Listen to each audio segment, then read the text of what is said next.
আমি কার বিয়ে গেলাম না গেলাম, সো আজকে ভিডিওতেই থাকবে। সো লেটস, এত সুন্দর করে ডেকোরেশন করছে, সো এই ব্লগ এন্ড কি খেলাম না খেলাম এই ব্লগে থাকছে। চলো, হে গাইস, আসসালামু আলাইকুম। সবাই কেমন আছেন? আশা করি ভালো আছেন, আমিও ভালো। তো আজকে হলো আমার আম্মুর বান্ধবীর মেয়ের বিয়ে।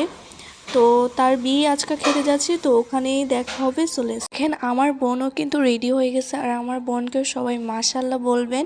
আমার বোনকে দেখতে কিন্তু খুব সুন্দর লাগছে, সো ও কিন্তু সবাইকে হাই। তো গাইজ, আজকে হলো একটা ইম্পর্টেন্ট কথা বলবো তোমাদের সাথে।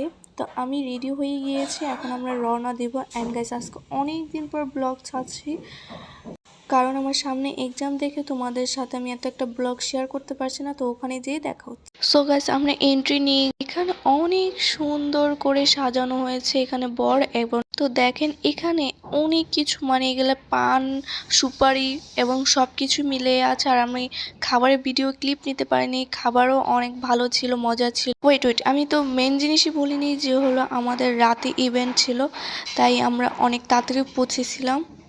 তো এখানে আমরা মানে বউকে দেখলাম, বউ কিন্তু অনেক মাশাআল্লাহ। এখানে আমি যেন কেন এখানে আসলাম আমি জানি না, এত সুন্দর লাগতেছিল আমার কাছে এটা, মানে কি জানি আমার কাছে এত ভালো লাগতো। খাবারের আইটেম পোলাও, রোস্ট সবকিছুই ছিল।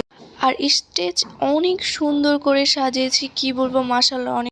এখানে আমার বোন আমি অনেক মজা করে পিকচার তুলেছিলাম, অনেক ভিডিও করেছিলাম, ভালোই লেগেছিল সে। অ্যান্ড গাইস, এখানে এত সুন্দর করে ডেকোরেশন করেছে ভাই, কি বলবো। এখানে হয়তো বা বর অ্যান্ড বউ মানে খাবার খাবে, এখন তো পর্যন্ত বরযাত্রী আসেনি।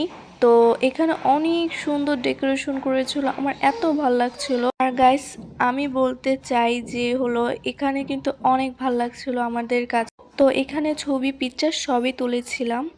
তো ভালো গাইস, আমরা একটু কফি খেলাম, অনেক ঠান্ডা লাগছিল, তাই আমিও একটু আমি এই পাশে এসে ছবি তুলেছি, ভিডিও করেছি, অনেক ভালো লেগেছিল।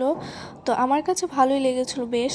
সো আমরা ছবি পিকচার তুলে বেরিয়ে পড়লাম বাড়ির উদ্দেশ্যে। সো আজকে পর্যন্ত ভিডিও, আল্লাহ হাফিজ, বাই বাই।